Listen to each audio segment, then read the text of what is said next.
Hello students, welcome back to KD maths. बेटा आज हम स्टार्ट कर रहे हैं गणित मंजरी क्लास 9th का chapter 8 predicting what comes next, exploring sequences and progressions. हम बेटा इसकी एक्सरसाइज करेंगे आज 8.3। तो चलो देखते हैं हमारा फर्स्ट क्वेश्चन क्या है। हमारे पास फर्स्ट क्वेश्चन है find the 12th term of GP with common ratio 2 whose 8th term is 192। तो अब ये जो एक्सरसाइज है बेटा ये हमारी जियोमेट्रिकल प्रोग्रेशन के अकॉर्डिंग रहने वाली है। तो हमें एक जीपी दे दिया जिसमें हमें 12th टर्म निकालनी है जीपी की, और हमारे पास कॉमन रेशियो है 2 और हमारे पास उसकी 8th टर्म है 192। देखो बेटा कुछ बच्चों को अरिथमेटिक प्रोग्रेशन से ज्यादा डिफिकल्ट लगता है जियोमेट्रिकल प्रोग्रेशन, लेकिन अगर आप इंट्रोडक्शन वीडियो देखोगे तो आपको बिल्कुल क्लियर हो जाएगा कि जियोमेट्रिकल प्रोग्रेशन क्या होता है, किस तरीके से अप्लाई किया जाता है। तो अगर आपने इससे पहले इंट्रोडक्शन वीडियो नहीं देखी तो आप चैनल पे जाके पहले इंट्रोडक्शन वीडियो देखो, आपको बिल्कुल अच्छे से समझ आ जाएगा। तो चलो करते हैं हम अपना फर्स्ट क्वेश्चन।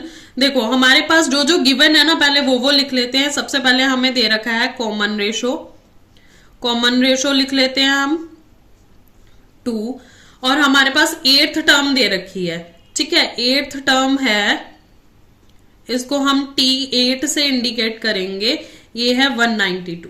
ठीक है, अब जीपी का फॉर्मूला क्या होता है, जियोमेट्रिकल प्रोग्रेशन का फॉर्मूला होता है ARn-1। ठीक है, तो अब टर्म 8th है तो इससे हम देखो हमारे पास टर्म 8 भी है, रेशो भी है, नंबर भी दे रखा है 8, तो यहां से हम a निकाल सकते हैं ना, मतलब हमारी फर्स्ट टर्म निकाल सकते हैं। तो चलो लिखते हैं, तो यहां पे आ जाएगा 192 is equals to a as it is. Ratio है हमारे पास 2n-1 की जगह पर आ जाएगा 8-1। ठीक है बेटा, तो यहां पे आ गया 192 इज इक्वल्स टू a, 2 की रेशो आ जाएगी 7। ठीक है, 2 की पावर 7 है तो मींस 2 को 7 टाइम्स हमें क्या करना पड़ेगा, मल्टीप्लाई करना पड़ेगा। तो जब बेटा आप 2 को 7 टाइम मल्टीप्लाई करोगे तो इसका आंसर आएगा 128। देखो अब ये 128 इस तरफ मल्टीप्लाई हो रहा है तो 192 के साथ क्या आ जाएगा, डिवाइड हो जाएगा 128। ठीक है, तो अब यहां पर क्या आ गया, 128 और 192 को अगर हम डिवाइड करेंगे तो आप 2 के टेबल से भी स्टार्ट कर सकते हो, लेकिन बेटा बहुत लंबा चला जाएगा तो इसको शॉर्टकट में देखते हैं। 64 के टेबल पे कट हो जाएंगे ये, 64 2s एंड 64 3s, तो ये आ गया 3/2। तो दैट मीन्स हमारा जो a है, जो फर्स्ट टर्म है वो है हमारे पास 3/2। ठीक है, तो यहां पे लिख लेते हैं a इज इक्वल्स टू 3/2। अब हमें क्या निकालना है, हमें निकालना है 12th टर्म। तो 4 12th टर्म, अब 12th टर्म के लिए हमारे पास क्या चाहिए, हमें चाहिए था T12 is equals to ARn-1। तो देखो a भी हमारे पास है, मतलब फर्स्ट टाइम टर्म भी है, रेशो भी है, नंबर तो हमें पता ही है 12 है, तो हम T12 की वैल्यू निकाल सकते हैं। तो चलो अप्लाई करते हैं, 3/2 इंटू रेशो है हमारे पास 2n है हमारे पास 12-1। तो सॉल्व करेंगे 3/2 इंटू 2 रेज टू पावर 11। तो देखो बेटा यहाँ पे 2 रेज टू पावर 11 है तो मींस 2 को 11 टाइम्स लिखेंगे, है ना। तो अगर यहाँ पर डिनोमिनेटर में हमारे पास 2 है तो एक 2 यहाँ पे जो एक 2 होगा उससे कट जाएगा। देखो अगर मैं इसको सिंप्लीफाई करके लिखूं तो हम ऐसे लिख सकते हैं, ये जस्ट समझाने के लिए है, इस तरीके से लिखना नहीं है। ठीक है, देखो 1 2 3 4 5 6 7 8 9 10 11। ठीक है, ये इस तरीके से जा रहा है हमारे पास। तो अगर मैं इस 2 को इस 2 से कट कर दूं तो हमारे पास क्या बचेगा, 1 2 3 4 5 6 7 8 9 10। तो मींस जब हमारी पावर कट होती है तो वो कितनी बच जाती है, 10 बच जाएगी। तो हमारे पास ये आ जाएगा, ये स्टेप सिर्फ समझाने के लिए है। तो 3/2 into 2 raise to power 10, sorry 3/2 नहीं आएगा, 2 तो हमारा कट गया ना, तो 3 इंटू 2 रेज टू पावर 10। ठीक है, तो अब यहां पर 2 को 10 टाइम्स जब इंटू करोगे तो ये आ जाएगा हमारे पास 1024, और जब इसको 1024 को मल्टीप्लाई करोगे 3 से तो ये आ जाएगा 30272। ठीक है, तो बेटा ये हमारा आंसर हो गया। तो हमारे पास ये यहां पे लिख देंगे देयरफॉर कौन सी टर्म थी, the 12th term of GP is 3072। तो बेटा ये हो गया आपका क्वेश्चन नंबर 1 खत्म। अब चलते हैं सेकंड क्वेश्चन पे। तो देखो बेटा हमारा सेकंड क्वेश्चन है find the 10th and nth term of GP. हमें 10th और nth टर्म निकालनी है जीपी की और हमें जीपी दे रखा है। तो चलो स्टार्ट करते हैं। फर्स्ट टर्म मींस ए क्या है हमारे पास 5, रेशो निकाल लेते हैं। तो देखो जब एपी होता था तो हम रेशो कॉमन डिफरेंस कैसे निकालते थे, कॉमन डिफरेंस निकालते थे सबट्रैक्ट करके A2 माइनस A1। लेकिन मैंने इंट्रोडक्शन वीडियो में बता रखा है कि जीपी का रेशो कैसे निकालते हैं, तो लिख लेते हैं, है ना। तो ये हो गया 25 डिवाइडेड बाय 5, तो रेशो आ गई हमारे पास 5। अब हम सबसे पहले nth टर्म के लिए सॉल्व कर लेते हैं कि हमारे पास nth टर्म के लिए क्या फॉर्मूला बनेगा फॉर nth टर्म। तो जब nth टर्म के लिए बनाएंगे तो Tn is equals to ARn-1 हो गया। तो Tn के लिए हमारे पास बनेगा A क्या है 5, रेशो क्या है 5, n-1। तो देखो बेटा आपने एक्सपोनेंट एंड पावर्स पढ़े होंगे छोटी क्लासेस में। तो हमारे पास फॉर्मूला होता है am into an is equals to am plus n, है ना। तो देखो यहाँ पर 5 है, यहाँ पर 5 है, तो दोनों अगर हमारे पास बेस सेम है तो पावर्स क्या हो जाएंगी प्लस। तो यहाँ पे पावर क्या है 5 की 1 लिख सकते हैं। तो यहाँ पे आ गया 5 1 प्लस n-1। तो 1 से 1 कट हो गया तो पावर क्या बच गई हमारे पास 5 रेज टू पावर n। तो ये हमारे पास आ गया फॉर nth टर्म के लिए फॉर्मूला। अब हमें क्या निकालना था फॉर 10th टर्म। तो देखो अगर nth टर्म के लिए ये फॉर्मूला है तो अगर मैं सीधा यहां पर 10 पुट कर दूं तो मेरे पास आंसर आ जाएगा। तो चलो लिख देते हैं substitute n is equals to 10। तो 5 रेज टू पावर 10 हो जाएगा। तो बेटा 5 को 10 टाइम्स मल्टीप्लाई करोगे तो ये हमारे पास आ जाएगा 9765625।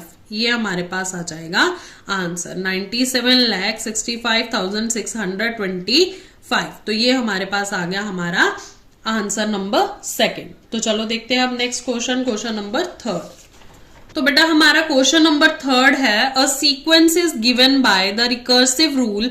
एक सीक्वेंस है उसमें हमें रिकर्सिव रूल दे रखा है कि क्या है T1 2 है, Tn+1 हमारे पास आ जाएगा 3Tn-2 के इक्वल। फॉर n जो यहां पर है ग्रेटर देन और 1 के इक्वल है which term of sequence is 730। तो हमें ये बताना है कि हमारे पास सीक्वेंस में 730 कौन सी टर्म होगी। तो देखो रिकर्सिव रूल है तो हमें रिकर्सिव रूल से ही निकालना पड़ेगा। तो चलो देखते हैं रिकर्सिव रूल में क्या होता है। सक्सीडिंग टर्म को स्टेप बाय स्टेप हम यूज करते हैं, है ना। तो पहले यहां पर लिख लेते हैं हमारे पास T1 क्या है 2। अगर मेरे को T2 निकालना है तो मैं क्या लिखूंगी, देखो यहां पर दे रखा है ना Tn+1 मींस n+1 का क्या मतलब हो गया। अगर मेरे को सेकेंड टर्म पे जाना है ना, तो हमारे पास क्या आ जाएगा 1 + 1 2 हो जाएगा। तो T2 हो गया। अब इसका फॉर्मूला क्या दे रखा है 3Tn-2। तो देखो क्या हो जाएगा 3T n क्या है नंबर ऑफ टर्म, सेकंड है -2, ये आ जाएगा। ठीक है बेटा। तो चलो अब लिखते हैं आगे। जब इसमें फॉर्मूले में पुट करेंगे तो 3T यहां पर क्या है हमारे पास T1 आएगा, सॉरी n-1 है ना। तो ये आ जाएगा हमारे पास। तो ये आ गया हमारे पास T1 is equals to T1 की वैल्यू क्या है 2 - 2। तो 3 2 6 -2 आ गया हमारे पास 4। अब देखो T3 कैसे आएगा। तो यहां पर हमने क्या करना है प्रीसीडिंग टर्म लिखते जाना है। 3T2 - 2 is equals to 3 into T2 की वैल्यू क्या थी 4 थी -2। 3 4 कितना हो गया 12 हो गया। -2 इज इक्वल्स टू आ गया 10। अब 3 4 क्या है 3T3 -2। तो 3 इंटू T3 की वैल्यू क्या आई हमारे पास 10 आई। 10 लिख देंगे -2 इज इक्वल्स टू 3 10 30 -2 तो हो गया हमारे पास 30 में से 2 माइनस करेंगे तो आ गया 28।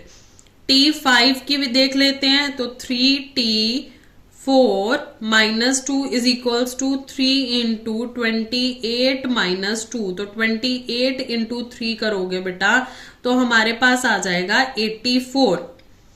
-2 करोगे तो आ जाएगा आंसर 82। T6 आ गया हमारे पास 3T5 -2। ये हमने तब तक करना है जब तक हमारे पास यहां पर आंसर 730 नहीं आ जाता, सॉरी ठीक है, तो यहां पर आ गया 382 minus 2 is equals to 82 into 3 करोगे तो हमारे पास आंसर आ जाएगा 246, माइनस 2 हो जाएगा तो 244 हो जाएगा। अब T7 देख लेते हैं, तो 3T6 माइनस 2, तो T6 कितना आया था 244, तो 244 को 3 से इंटू करेंगे तो ये आ जाएगा 732 माइनस 2 दैट इज 730। तो देखो बेटा यहां पर आ गया हमारे पास 730, तो हम ये कह सकते हैं कि 730 कौन सी टर्म होगी हमारे पास, सेवेंथ टर्म। तो लिख देते हैं therefore 730 is the seventh term of the GP. तो 730 जो है वो सेवेंथ टर्म होगी इस जीपी की। ठीक है बेटा, ये था हमारा क्वेश्चन 3। अब करते हैं हम नेक्स्ट क्वेश्चन नंबर 4। तो बेटा हमारा नेक्स्ट क्वेश्चन है which term of GP 2, 6, 8 so on is 4374। मतलब जीपी की कौन सी टर्म हमारे पास 4374 होगी और उसको हमने एक्सप्लिसिट फॉर्मूला से भी लिखना है और रिकर्सिव फॉर्मूला से भी लिखना है। तो चलो देखते हैं।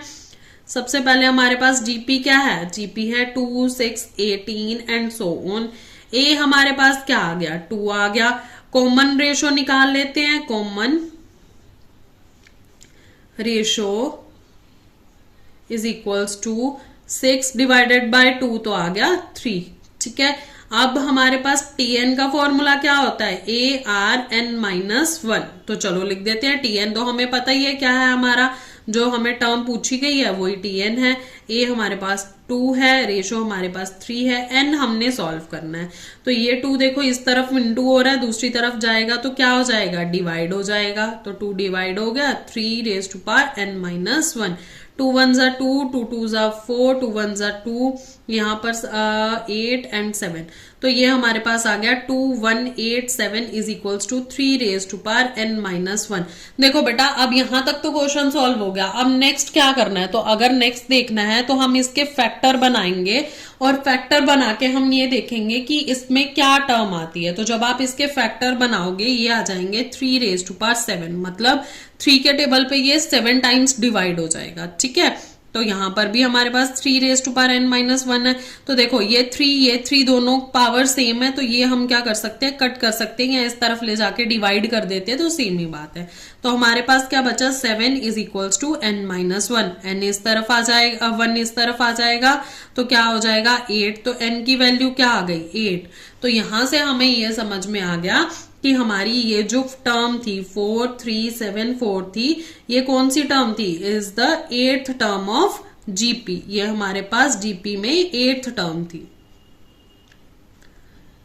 ठीक है बेटा, तो देखो बेटा ये हमारे पास यहां तक आ गया, हमारी जीपी हमने फाइंड कर ली। अब हमें पूछा गया है कि इसका एक्सप्लिसिट फॉर्मूला बताओ और रिकर्सिव फॉर्मूला बताओ। तो देखो सबसे पहले लिख लेते हैं एक्सप्लिसिट फॉर्मूला। तो ये क्या होगा बेटा, ये हमारे पास क्या हो रहा है, देखो अब ध्यान से देखो इसमें क्या होता है, इसमें हम क्या करते हैं टर्म्स को इनटू करते हैं, है ना। तो T1 जो था हमारे पास, देखो पहले मैं बता देती हूँ ये कैसे बनेगा, 2 था। T2 क्या होगा हमारे पास, T2 क्या था 6, तो 2 इंटू 3 किया तभी तो 6 आया ना, है ना। उसके बाद T3 क्या हुआ हमारे पास, T3 था हमारे पास 18। तो जब 18 के फैक्टर करोगे तो ये आ जाएगा 2 इंटू 3 इंटू 3, है ना। तो इसको हम कैसे लिख सकते हैं 2 इंटू 3 रेज टू पावर 2 लिख सकते हैं, हाँ लिख सकते हैं। तो ये हमारे पास क्या आ गया 18 आ गया। तो इसी तरीके से जो पैटर्न बन रहा है, क्या बन रहा है, हम 3 की पावर को क्या कर रहे हैं बढ़ाते चले जा रहे हैं। तो यहां से हमारे पास फॉर्मूला जो आएगा वो क्या आएगा, वो आएगा Tn is equals to 2 into, क्योंकि हर बार 2 इंटू हो रहा है ना, इंटू 3n-1। अब n-1 क्यों किया, क्योंकि जो मेरा नंबर है 3 मेरा नंबर है, तो यहां पर पावर क्या है 2। तो अगर 3 में से 1 माइनस करूंगी तभी तो 2 आएगा ना। तो इसलिए मेरे पास जो फॉर्मूला बना वो बना ये Tn is equals to 2 into 3 raise to power n-1। ठीक है बेटा, अब देखते हैं रिकर्सिव फॉर्मूला। रिकर्सिव फॉर्मूला, तो बेटा रिकर्सिव फॉर्मूला सिंपल होता है। रिकर्सिव फॉर्मूला क्या होता है, हम सिर्फ सीरीज देखते हैं। तो देखो हमारे पास T1 क्या है, 2 है ना। हमने क्या करना है, इसको एड ऑन करते जाना है। तो Tn+1 मीन्स हमारे पास जो नंबर होगा उसमें 1 प्लस कर देंगे, तो हमारे पास जो चेन बनेगी वो बनेगी 3Tn, है ना। जो हमारे पास जो Tn था वो और इंटू 3 कर देंगे, क्योंकि हमारा 3 में पैटर्न चल रहा है, जहां पर जो हमारा n है वो ग्रेटर देन और इज इक्वल्स टू 1 होगा। तो बेटा ये हो गया हमारा क्वेश्चन नंबर 4। अब देखते हैं हम अपने नेक्स्ट क्वेश्चन नंबर 5। तो देखो बेटा क्वेश्चन नंबर 5 है, a ball is dropped from the height of 80 metres. मतलब एक बॉल को ड्रॉप किया गया है 80 मीटर्स की हाइट से। After hitting the ground it bounce back to 60% of height from which it fell. मतलब अगर हमने उसको बॉल को हिट किया नीचे, तो वो जहां से फेंकी गई थी उसके 60% हाइट तक वापस बाउंस की। It continues bouncing in this way, और ये लगातार बाउंस कर रही है, each time rising to 60% of previous height. मतलब हर बार वो जितनी प्रीवियस हाइट थी उसका 60% जंप ले रही है, बाउंस ले रही है, ठीक है। तो हमें निकालना है कि what height does the ball reach after the 5th bounce. 5th bounce के बाद क्या हाइट पर, किस हाइट पर पहुंचेगी हमारी बॉल। तो चलो देख लेते हैं हम फर्स्ट पार्ट के लिए। देखो हमारे पास हमारी इनिशियल हाइट, मतलब इनिशियल होता है स्टार्टिंग, है ना। इनिशियल हाइट क्या दे रखी है हमें, 80 सेंटीमीटर। और जो उसकी बाउंसिंग फ्रैक्शन है, मतलब आर है, बाउंसिंग फ्रैक्शन यहाँ पर आर हो गया ना, क्योंकि हर बार वो क्या कर रहा है, 60% ही जा पा रहा है। तो लिख लेते हैं आर इज इक्वल्स टू 60%। और अगर इसको चेंज करोगे नंबर्स में तो 60/100, दैट मीन्स 0 से 0 कट हो गया तो 0.6, ठीक है बेटा। अब नंबर ऑफ बाउंस कितने दिए हैं हमें, नंबर ऑफ बाउंस हमें निकालने हैं 5th के बाद। तो चलो देख लेते हैं। देखो बेटा इसको करने के ना 2 तरीके हैं। फर्स्ट वाला तरीका जो है वो तो ये है कि आप फॉर्मूला लगा दो, जैसे Tn is equals to AR⁴n। उसके पीछे n-1 इसलिए नहीं लिखेंगे क्योंकि हमें 5th टर्म के बाद का निकालना है। तो a हमारे पास है 80, n है r है हमारे पास 0.6⁴n मतलब 5, ठीक है। जब ये करोगे तो 80 इंटू 0.6 को 5 टाइम्स इंटू करोगे तो हमारे पास आंसर आएगा 0.07776, ठीक है। मतलब 0. यहाँ पे ब्रैकेट बना देती हूँ, 0.0776। तो जब इसको इंटू करोगे 80 के साथ तो हमारे पास आंसर जो आएगा वो आएगा 6.2208 मीटर। तो बेटा ये हमारा हो गया फर्स्ट पार्ट, जिसमें कैलकुलेशन में आपको दिक्कत हो सकती है क्योंकि पॉइंट वाला है मल्टीप्लीकेशन, तो इसलिए बच्चों को दिक्कत होती है। अगर आपको ये मेथड समझ में आता तो इस मेथड से कर लो, अदरवाइज मैं आपको एक दूसरा मेथड भी बता रही हूं। तो इसमें हम क्या लिखेंगे, और ठीक है, दूसरा मेथड जो है हमारे पास, इसमें हम लिखेंगे इनिशियल ड्रॉप। इनिशियल ड्रॉप क्या था हमारा, इनिशियल ड्रॉप में हम लिख देंगे 80 मीटर था, मतलब जो स्टार्टिंग ड्रॉप फेंका। फर्स्ट बाउंस के बाद इसमें हम ना बाउंस बाय बाउंस चलेंगे। जैसे फर्स्ट बाउंस के बाद उसका क्या था, तो 80 मीटर तो था ही था, 80 को 0.6 के साथ इंटू कर देंगे तो ये आ जाएगा 48 मीटर, ठीक है। अब सेकंड बाउंस के बाद वो कहां पे पहुंचा, तो सेकंड बाउंस के बाद वो पहुंचा 48 मीटर पहले का और इंटू 0.6 उसका परसेंटेज, तो ये आ जाएगा 28.8 मीटर। अब थर्ड बाउंस के बाद कहां पर पहुंचा, तो देखो थर्ड बाउंस के बाद वो जहां पे पहुंचेगा वो था 28.8 का 0.6 पे पहुंचा, तो ये आ जाएगा 17.28। तो बेटा हमारे पास फोर्थ बाउंस में कहां पर पहुंचा, फोर्थ बाउंस में पहुंचा ये 17.28 इंटू 0.6, तो ये आ जाएगा 10.368 मीटर भी लिख देते हैं साथ में, ठीक है। और लास्ट फिफ्थ बाउंस के बाद कहां पर पहुंचा, तो ये पहुंचा हमारे पास 10.368 इंटू 0.6 करेंगे तो आंसर आ जाएगा 6.2208 मीटर्स। तो इस तरीके से भी आप इसका बाउंस निकाल सकते हो कि ये फिफ्थ बाउंस के बाद कितनी हाइट पर पहुंचा, तो ये इतनी हाइट पर पहुंच गया। ठीक है बेटा, अब एक चीज और नोटिस करो कि यहाँ पर फर्स्ट से लेके फिफ्थ बाउंस के बाद ये क्या हो रही है, मीटर में हाइट कम होती जा रही है ना, क्योंकि हर बार उसका 0.6 मीटर क्या हो रहा है, कम हो रहा है, मतलब वो 0.6 मीटर तक ही बाउंस ले पा रहा है। 40% बाउंस क्या हो रहा है, उसका खत्म होता जा रहा है हाइट, तो इसलिए ये हमारे पास आंसर डाउन में जाता जाएगा। तो चलो अब करते हैं इसका next part. What is the total vertical distance the ball has travelled by the time it hits the ground for the sixth time. अब उन्होंने बोला है कि टोटल वर्टिकल डिस्टेंस बताओ हमें बॉल का, जो उसने ट्रेवल किया होगा ग्राउंड से टच करके ऊपर आने तक का। ठीक है, और हमें क्या बोला गया है, 6 टाइम तक बताना है। तो चलो देखते हैं आप कैसे करेंगे। तो बेटा सबसे पहले लिखेंगे टोटल डिस्टेंस। देखो टोटल डिस्टेंस ट्रेवल क्या होगा इसका, टोटल डिस्टेंस ट्रेवल जो होगा ना वो 2 टाइम्स होगा। देखो एक बार बॉल नीचे ग्राउंड में जा रही, मान लो यहां पर ग्राउंड है और बॉल बाउंस हो रही है, तो एक बार बॉल नीचे ग्राउंड से टच होके ऊपर जा रही है, फिर बाउंस होके नीचे आ रही है तो ग्राउंड को टच हो रही है। तो देखो बॉल ने तो 2 डिस्टेंस ट्रेवल की है ना, एक अपवर्ड और दूसरा डाउनवर्ड, तो यहां पर हमारे पास जो डिस्टेंस बनेगा ना वो डबल टाइम्स बनेगा। ठीक है, तो देखो सबसे पहले हम लिखेंगे फर्स्ट ड्रॉप। जब फर्स्ट ड्रॉप हुआ तो वो कहां से हुआ, 80 मीटर से हुआ। ठीक है, 80 मीटर से तो हुआ, लेकिन साथ में उसकी जो हाइट आई 0.6 आई है ना, और साथ में इंटू 2, क्योंकि उसने डबल बाउंस लिया ना, तो ये आ गया हमारा फर्स्ट ड्रॉप। तो ये आ जाएगा, जब इसको इंटू करोगे तो ये आएगा 48 इंटू 2, तो आंसर आ गया 96 मीटर। तो मतलब फर्स्ट बाउंस के बाद जो बॉल ने डिस्टेंस ट्रेवल किया वर्टिकली वो कितना था, 96 मीटर। ठीक है बेटा, अब देखते हैं हमारा सेकंड ड्रॉप। अब सेकंड ड्रॉप के बाद क्या आएगा, सेकंड ड्रॉप के बाद आएगा 2 इंटू, अब देखो यहां पर क्या था, 48 उसने पहले ट्रेवल किया था ना, 48 इंटू 0.6, तो यहां पर आ गया हमारे पास, देखो इसको मल्टीप्लाई करने के बाद जो सोल्यूशन निकलेगा वो आ जाएगा हमारे पास 57.6 मीटर। इस तरीके से हमारे पास ये आंसर आ जाएगा।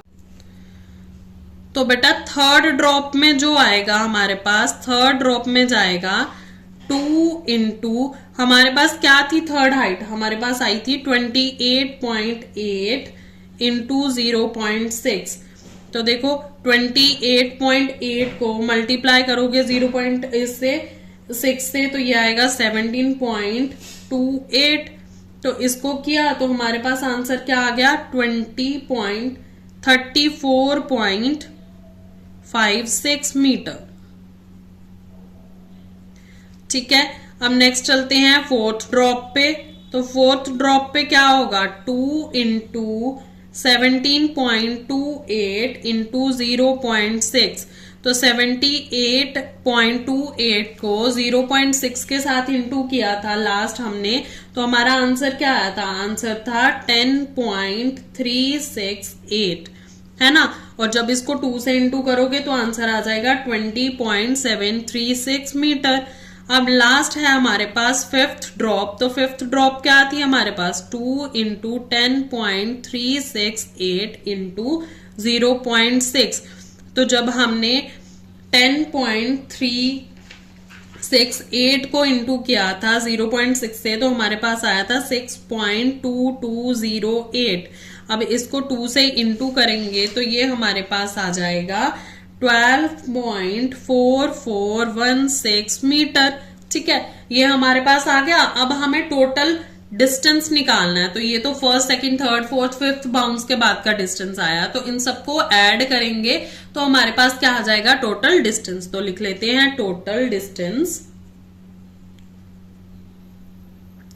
Is equals to 80 plus 96। 80 तो इनिशियल था ही ना, तो 80 का तो 1 टाइम ही रहेगा, क्योंकि ऊपर से नीचे ड्रॉप की थी तो उसने 80 ही कवर किया। ठीक है, प्लस 57.6 प्लस 34.56 प्लस 20.736 प्लस 12.4416। तो इन सबको ऐड करोगे बेटा तो आपका आंसर आएगा 301.3376 मीटर। तो बेटा ये हो गया हमारा क्वेश्चन नंबर 5। अब तो बेटा क्वेश्चन नंबर 6 बहुत ही इजी है। हमें सीक्वेंस दे रखा है 2,2√2,4 एंड सो ऑन इज 128। तो हमें ये बताना है कि हमारी इस सीक्वेंस की कौन सी टर्म हमारे पास 128 होगी। तो चलो देख लेते हैं गिवन सीक्वेंस क्या है हमारे पास। गिवन सीक्वेंस तो ये है 2,2√2,4, ये हमारे पास सीक्वेंस है। रेशो निकाल लेते हैं। रेशो कैसे निकालते हैं, 2√2 को डिवाइड करेंगे 2 से, तो 2 से 2 कट हो गया, आंसर आ गया √2। ठीक है बेटा, अब ए तो हमारे पास है ही है, 2 है। तो टीएन क्या आ गया हमारे पास, लास्ट टर्म क्या है 128। तो फॉर्मूला पुट कर देते हैं, tn is equals to ARn-1। तो ये हो गया हमारे पास। ठीक है, अब देखो tn क्या है 128, a क्या है 2, r क्या है √2, n क्या है हमारे पास हमें पता नहीं -1। ये इस तरफ आएगा तो डिवाइड हो जाएगा 2 से, 2 6 12, 2 4 8। तो यहां पर बच गया √2n-1। तो 64 इज इक्वल्स टू, बेटा √2 को हम 1/2 की पावर लिख सकते हैं ना 2 की, तो ये लिख दिया मैंने, और n-1। अब देखो हमने उस एक्सपोनेंट्स में फॉर्मूला पढ़ा था am⁻n, तो इसका क्या हो जाता है am×n, मतलब ये दोनों पावर्स क्या हो जाती हैं, इंटू हो जाती हैं। तो बस यही काम हमने यहां पर करना है, इनको इंटू कर दो। तो 64 2 हाफ को n-1 से इंटू करोगे तो n-1 अपॉन में 2 आ जाएगा। 64 बेटा ये प्रीवियस क्वेश्चन की तरह ही आ गया हमारे पास, जैसे हमने पहले सॉल्व किया था ना एक क्वेश्चन कि 64 को जब हम सॉल्व करेंगे, इसके फैक्टर बनाएंगे तो 2 की पावर में आ जाएंगे। तो 2⁻6 करेंगे तो हमारे पास 64 हो गया, और 2⁻n-1 अपॉन में 2 तो है ही है, 2 से 2 कट हो गया, 6 is equals to n-1 upon में 2, ये हो गया। ठीक है, अब 2 इस तरफ आके इंटू हो जाएगा, 6 2 12 -1, तो 12 -1 इस तरफ आके प्लस का हो गया, तो n की वैल्यू आ गई हमारे पास 13। तो हम यहां से लिख सकते हैं therefore 128 is the 13th term of sequence. ठीक है बेटा, ये हमारा हो गया क्वेश्चन नंबर 6। तो देखो बेटा हमारे पास क्वेश्चन नंबर 7 है, फिगर 8.12। आपको ये फिगर दे रखी है, इसमें स्टेज 0 से लेके 3 तक स्टेजेस दिए हुए हैं। एक कारपेट की स्टेज दे रखी है, उन्होंने बोला है स्टेज 0 जो है वो फ्रैक्टल स्क्वायर शीट की तरह काम कर रहा है। ठीक है, अगर हम आगे चलते हैं स्टेज 1 पे, each side of square is trisected and point to trisection of opposite side are joined to obtain 9 smaller squares। मतलब वही चीज है जैसे हमने ट्रायंगल का किया था, उसी तरीके से इन्होंने स्क्वायर का ट्राइसेक्टर कर दिया और क्या कर दिया 9 स्क्वायर्स बना दिए। जो सेंटर वाला स्क्वायर है उसको रिमूव कर दिया, उसके बाद क्या बन गए 8 छोटे छोटे से स्क्वायर मिल गए हमें।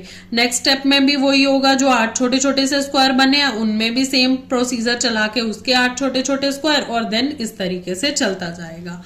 तो हम क्वेश्चन देखते हैं, हमें फर्स्ट पार्ट दे रखा है, how many red squares are there in stage 0 to 3। तो देखो 0 to 3 स्टेज में हमारे पास सबसे पहले हम लिखेंगे स्टेज 0। स्टेज 0 में हमारे पास कितने स्क्वायर है 1 है ना। अब आ जाते हैं स्टेज 2 पर, स्टेज 1 पर।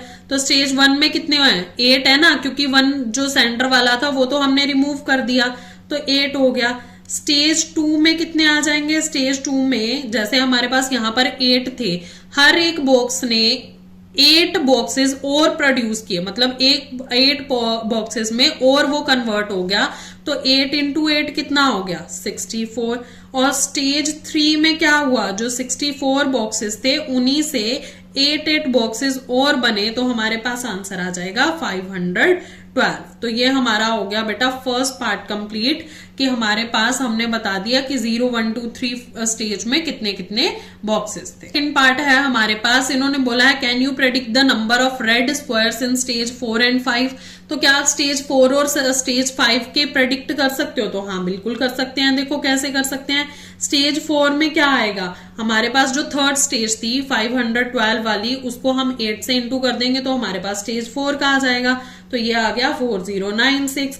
और स्टेज 5 का क्या आएगा? स्टेज 5 का भी इसी तरीके से अगर हम 4096 को 8 से इंटू कर देंगे तो ये क्या आ जाएगा? 32768, मतलब 32,768 स्क्वायर्स हमारे पास स्टेज 5 में बन जाएंगे। तो ये हमारा सेकंड पार्ट था।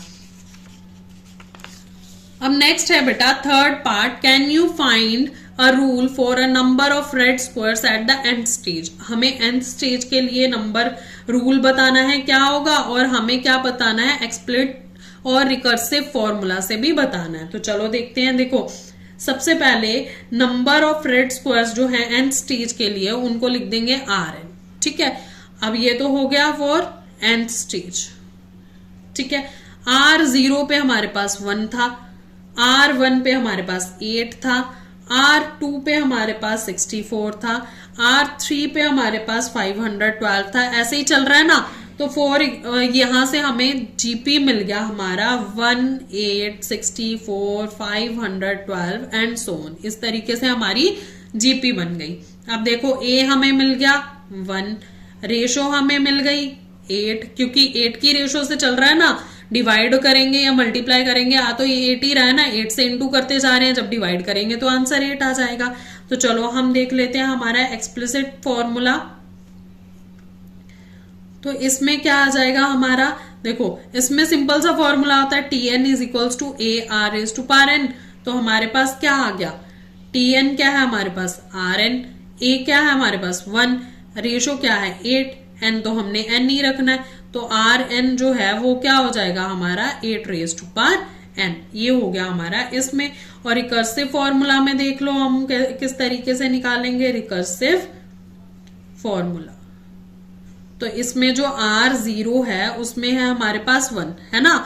R0 में क्या है? 1। तो हमारे पास जो फॉर्मूला बनेगा मींस RN के लिए फॉर्मूला बनेगा वो होगा 8, क्योंकि हर बार 8 इंटू हो रहा है RN-1। मतलब जो हम नंबर लिखेंगे उसमें से 1 माइनस कर देंगे तो उसकी वैल्यू पुट करके हमारे पास यहाँ पर क्या आ जाएगा? आंसर। फॉर एग्जाम्पल अगर मैंने R1 निकालना है तो हम लिख सकते हैं 8R1-1, तो ये आ जाएगा 8R की पावर 0। R0 कितना था? 1, तो यहाँ पर आ गया 1। तो फर्स्ट हमारे पास जो R1 है उसमें तो 80 बॉक्सेस थे ना, तो ये हमारे पास आ गया आंसर थर्ड, ठीक है। अब हमारा ये थर्ड पार्ट कंप्लीट हो गया। अब हम देखते हैं इसका नेक्स्ट पार्ट, पार्ट नंबर 4। अब हमें फोर्थ पार्ट में जो दे रखा है बेटा, ये सबसे कंफ्यूजन वाला पार्ट है। बच्चों को बहुत ज्यादा कंफ्यूजन होती है, आप ध्यान से समझो, ठीक है। यहां पर हमें दे रखा है suppose the area of square in stage 0 to 1 is 1 square, मतलब 0 इज 1 स्क्वायर। अब इन्होंने बोला है कि मान लो बेटा हम कर रहे हैं part fourth, suppose the area of square in stage 0 is 1 square unit. अब इन्होंने बोला है कि 0 में जो हमारा स्क्वायर का एरिया था मान लो वो 1 स्क्वायर यूनिट था। What is the area of red region in stage 1, 2, 3। अब हमें 1, 2, 3 का एरिया बताना है। ऑल्सो हमें बताना है स्टेज 4 और 5 का एरिया भी, एंड हमें फाइंड करना है explicit and recursive formula area के लिए एंड स्टेज पे। What happened to this area as n the number of stages go on increasing। और उन्होंने बोला है कि क्या होगा अगर हम एरिया को n स्टेजेस तक बढ़ाते चले जाएं। तो देखो बेटा हम क्या करेंगे, हम लिखेंगे एरिया ऑफ स्टेज 0 क्या है हमारे पास? 1 स्क्वायर यूनिट। अब एरिया इन स्टेज 1 आएगा, जब स्टेज 1 तो क्या आ जाएगा?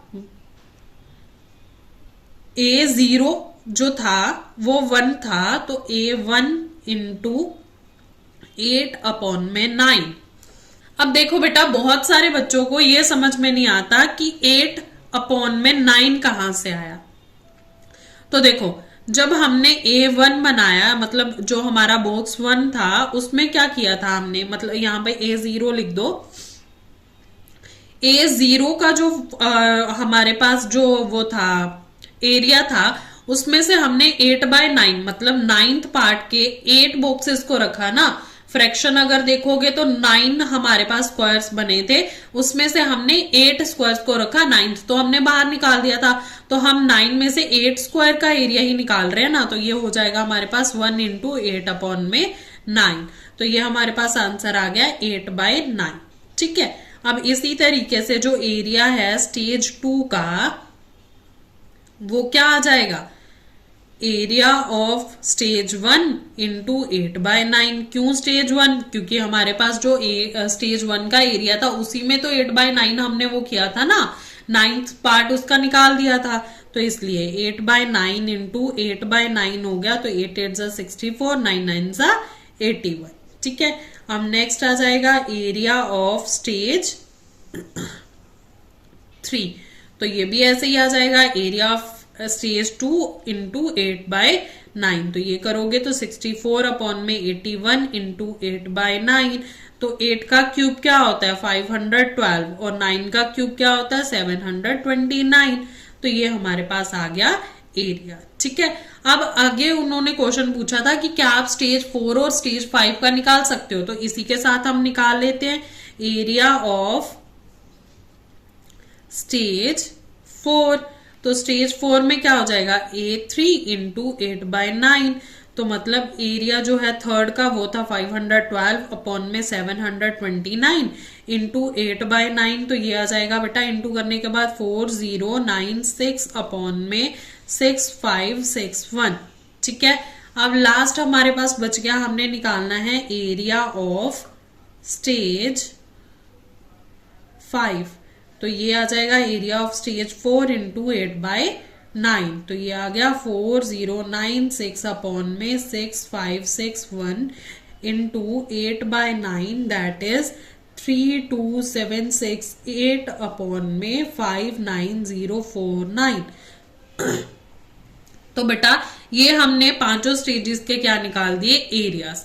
अब उन्होंने हमें दोनों रूल से, दोनों फॉर्मूला से हमें पूछा था कि क्या आप इनके फॉर्मूलास बना सकते हो, तो चलो बनाते हैं। तो सबसे पहले हम लिख लेंगे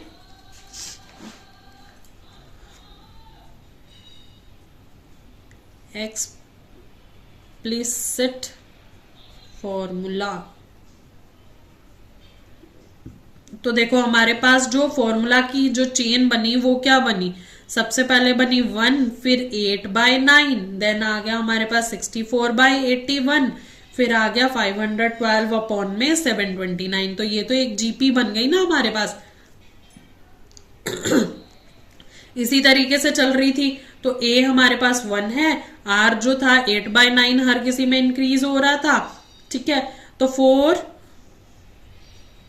स्टेज 0 स्टेज के लिए जो n होगा वो 0 हो जाएगा, और अगर हमने 4th स्टेज निकालना है, nth टर्म निकालनी है, तो ये आ जाएगा an is equals to a r raise to power n। ठीक है, तो r raise to power n हो गया, an इज इक्वल्स टू 1 आ गया हमारे पास, a r है हमारे पास 8/9 अपॉन में n, तो an is equals to 8 upon में 9 रेज टू पावर n। तो ये हमारे पास हो गया इसका फॉर्मूला। ठीक है, अब करेंगे हम रिकर्सिव वाला। रिकर्सिव फॉर्मूला, तो रिकर्सिव फॉर्मूला में देखो जो न्यू एरिया आ रहा है वो किस तरीके से आ रहा है, वो 8/9 को प्रीवियस एरिया से इंटू करके आ रहा है ना।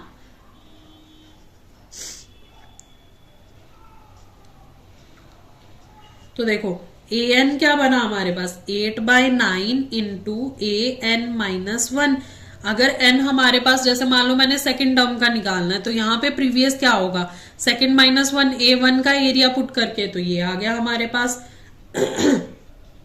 ठीक है बेटा, अब हमें पूछा था कि अगर हमारे पास हम अपने नंबर को इंक्रीज करते जाएंगे n तक तो क्या होगा, तो देखो क्या होगा, अगर हम इंक्रीज करेंगे तो हमारे पास जो वैल्यू आएगी वो क्या आएगी, 0 तक पहुंच जाएगी। कैसे पहुंच जाएगी, तो हमारे पास क्या है, we have an is equals to 8 upon में 9 रेज टू पावर n है। ठीक है, तो ये किसके बीच में आ रहा है, 0 8/9 और 1 के बीच में आ रहा है। तो अगर हम इसकी वैल्यू को स्मॉल करते हो, अगर हम n तक लेके जाएंगे तो इसकी वैल्यू और स्मॉल होती जाएगी। तो हम लिखेंगे the value of 8/9 raised to power n gets smaller and smaller as n increases। जिस तरीके से n बढ़ता जाएगा तो हमारे पास जो पावर है, जो एरिया है, वो क्या होता जाएगा, कम होता जाएगा। तो बेटा ये आपका क्वेश्चन हो गया कंप्लीट, एक्सरसाइज 8.3 हो गई कंप्लीट। नेक्स्ट वीडियो में हम करेंगे end of the chapter exercise. अगर आपको कोई भी डाउट है तो आप कमेंट सेक्शन में लिख सकते हो। वीडियो समझ में आ रही है तो लाइक करो, अपने फ्रेंड्स के साथ भी शेयर करो और चैनल को सब्सक्राइब करो।